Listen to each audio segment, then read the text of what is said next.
Special infinite sets, कुछ विशेष प्रकार के इनफाइनाइट सेट्स होते हैं।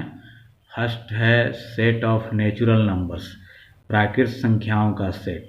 तो इसको नेचुरल का फर्स्ट लेटर n से डिनोट करते हैं। यही सब नेचुरल नंबर हैं, गिनती की संख्याएं। प्राकृत संख्याएं 1 2 3 4 5 अनगिनत हैं इसमें। तो यह एक इनफाइनाइट सेट हो गया। इसी तरह सेकंड है सेट ऑफ होल नंबर्स, पूर्ण संख्याओं का सेट।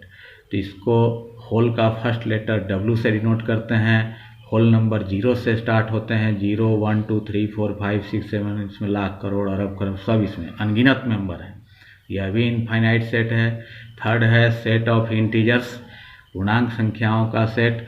तो इंटीजर का फर्स्ट लेटर I से डिनोट करते हैं या Z से भी इसको डिनोट करते हैं।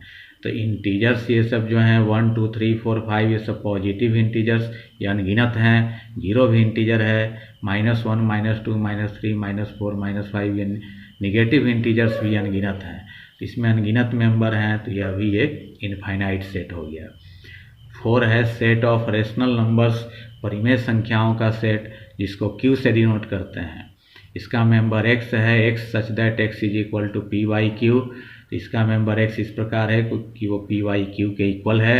pq belongs to i, pq i के मेंबर हैं, मतलब कि इंटीजर्स हैं इन्हीं में से। q not equal to 0, q 0 के इक्वल नहीं है। p 0 हो सकता है लेकिन q 0 नहीं हो सकता है। तो इसी के दो मेंबर p/q के फॉर्म में अगर लिखे जाएं तो वो इस सेट के मेंबर बनेंगे। जैसे p के जगह -3, q के जगह 2 लिख दें तो -3/2 इस सेट का मेंबर हो गया, मतलब एक रेशनल नंबर है। और जितने इंटीजर्स हैं सबके नीचे 1 लिख सकते हैं। -3 को -3/1, -2 को -2/1, तो सबको p/q के फॉर्म में लिख सकते हैं। तो ये सभी इंटीजर्स भी रेशनल नंबर हैं, लेकिन सभी रेशनल नंबर इंटीजर नहीं है। जैसे 1/2 रेशनल नंबर है लेकिन इंटीजर नहीं है। फिर सेट ऑफ प्राइम नंबर्स को p से डिनोट करते हैं, अभाज्य संख्याओं का सेट। तो प्राइम नंबर्स वो नंबर होते हैं जो 1 से और खुद से डिविजिबल हों और किसी से डिविजिबल नहीं हो। जैसे 2 है, जब डिवाइड होगा तो 1 से या 2 से, और किसी से डिविजिबल नहीं है। 3 उसी तरह है, 1 या 3 से डिविजिबल है और किसी से नहीं है। 5 है, 7 11 13 17 19 23, इसके बाद 29 होगा, इसमें भी अनगिनत मेंबर है। यह भी इनफाइनाइट सेट है। 6 है सेट ऑफ रियल नंबर्स, वास्तविक संख्याओं का सेट, जिसको कि रियल नंबर का फर्स्ट लेटर R से डिनोट करते हैं।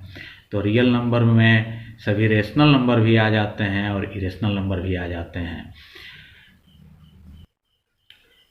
सेट को सर्किल या इलिप्स के रूप में दर्शाया जाता है। जैसे मान लिया कि ये जो है नेचुरल नंबर का सेट है, इसमें 1 2 3 4 5 सभी नेचुरल नंबर हैं, और ये जो है ये होल नंबर का सेट है। तो जितने नेचुरल नंबर हैं वो सब होल नंबर हैं, लेकिन सभी होल नंबर नेचुरल नंबर नहीं होते हैं। जैसे 0 होल नंबर है लेकिन नेचुरल नंबर नहीं है।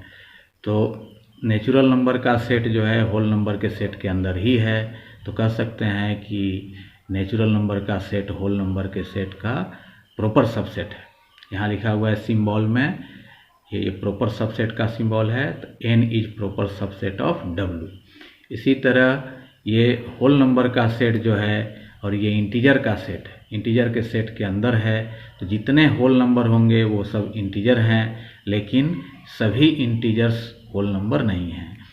तो W भी Z का प्रॉपर सबसेट है। W is proper subset of Z, या उसको I भी कह सकते हैं इंटीजर के सेट को। और जितने इंटीजर्स हैं वो सब रेशनल नंबर होते हैं, लेकिन सभी रेशनल नंबर इंटीजर्स नहीं होते हैं। तो ये इंटीजर्स का जो सेट है I या Z वो Q का प्रॉपर सबसेट है। और जितने रेशनल नंबर हैं वो सब रियल नंबर भी होते हैं, लेकिन सभी रियल नंबर रेशनल नंबर नहीं होते हैं। रियल में जो इरेशनल होते हैं वो रेशनल नहीं होते हैं।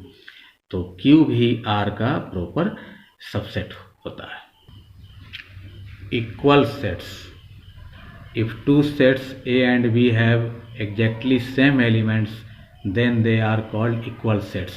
यदि दो सेट A और B के एलिमेंट्स हूबहू एक हों, एक जैसे हों, एक समान हों, तो ऐसे सेट को इक्वल सेट्स कहते हैं।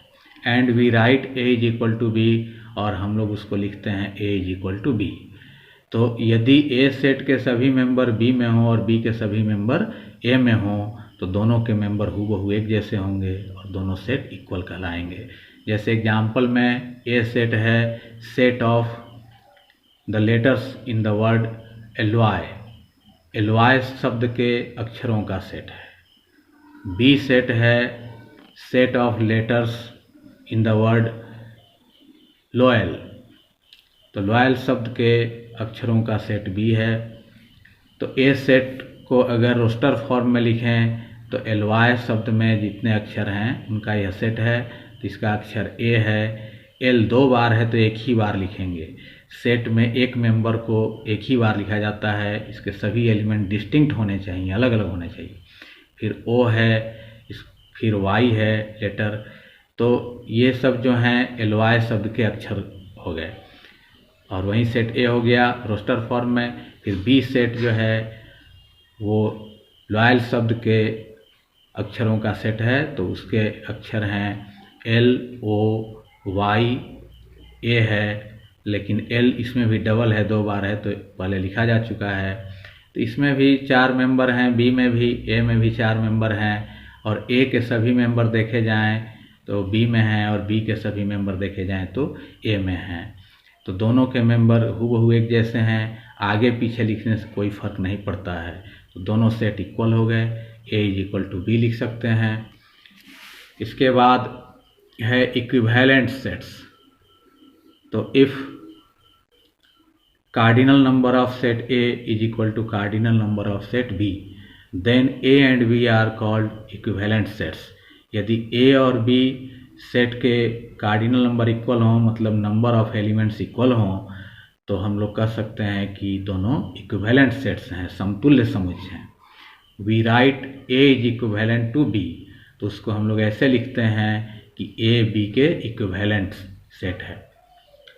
ए जैसे एग्जांपल है, ए सेट में 2 मेंबर हैं 1 2, बी सेट में भी 2 मेंबर हैं ए बी, तो दोनों में मेंबर की संख्या समान है, तो कह सकते हैं कि दोनों इक्विवेलेंट सेट हैं। वहीं यहाँ लिखा गया है कि cardinal number of set A is equal to cardinal number of set B is equal to 2, मतलब सेट ए और सेट बी में सदस्यों की संख्या 2 है, therefore A is equivalent to B, इसलिए ए बी के